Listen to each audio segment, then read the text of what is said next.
Class 10th और chapter 4 exercise है 4.5।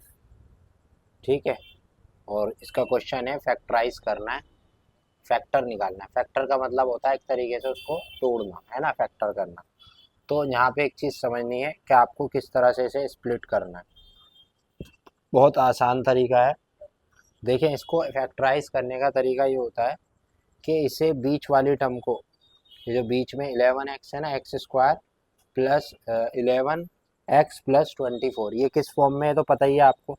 ये लिख रहा हूँ समझाने के, ax² प्लस bx और प्लस c, यानी ax हमारा ये होता है, b हमारा ये होता है और c हमारा ये होता है। तो पहले इस फॉर्म में लिखना होता है नंबर को, ये तो हुआ है। तो हमें बीच वाली टर्म को इस तरह से तोड़ना है कि प्लस या माइनस करें, प्लस या माइनस यानी दोनों में से कोई एक चीज़ करें तो हमें क्या मिल जाए, 11x मिल जाए, और मल्टीप्लाई करें तो ये मिले। ये क्या है, 1, x की जगह क्या मानते हैं 1, और ये क्या है 24। ठीक है, तो पहले 1 से करके देखते हैं। जब मैंने 1 को 24 से मल्टीप्लाई करा तो 24 मिला। अब मैं माइनस करके देखता हूँ, जब 24 में से ने एक माइनस करा तो क्या मिल रहा है 23, मुझे क्या चाहिए 11। और अगर मैं प्लस करता हूँ तो क्या मिल रहा है 25, मुझे क्या चाहिए 11। तो ये दोनों तो फैक्टर इसके नहीं हो सकते। तो 2 का टेबल चल के देखेंगे। 2 का टेबल कितनी बार चलने पे 24 आएगा, 12।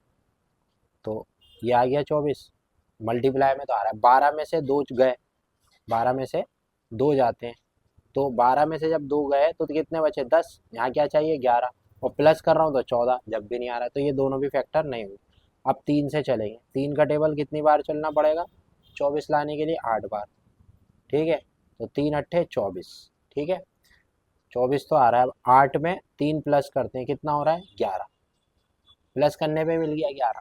तो यही दो फैक्टर होंगे 3 और 8, क्योंकि प्लस कर रहा है 8 और 3 को तो 11 हो रहा है, और मल्टीप्लाई कर रहा है तो 24 हो रहा है। तो ये चीज़ तो चाहिए थी कि मल्टीप्लाई करने पे ये पूरा मिल जाए 24, क्योंकि ये 1 है और ये 24 है, यानी 24 मिल जाए।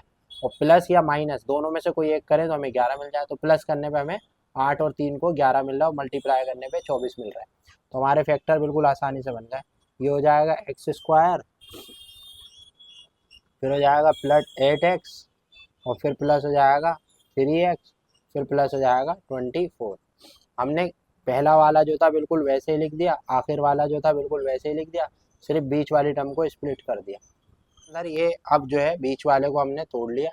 अब क्या करना है, इसका अगला स्टेप। अब यहाँ पे ये 2 है और ये 2 है। ठीक है, यहाँ पे थोड़ा ध्यान से समझना, जूम कर देता हूँ। अब इन 2 के साथ आपको करना है, मैंने इसमें से एक x बाहर ले लिया, अंदर क्या बचेगा x+8, यानी x को x से मल्टीप्लाई करूंगा तो x² मिल जाएगा, और x से 8 को मल्टीप्लाई करूंगा तो 8x मिल जाएगा। एक ब्रैकेट और लेंगे, इस ब्रैकेट में बिल्कुल सेम यही आपको लिख देना है, आंखें बंद करके देखना नहीं है क्या लिखा है, जो इस ब्रैकेट में है वही लिख देना है।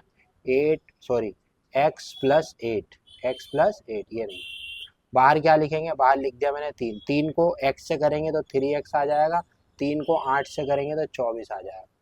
तो अब ये कॉमन हो गया, यानी x+8 यहाँ पे भी है और x+8 यहाँ पे भी है।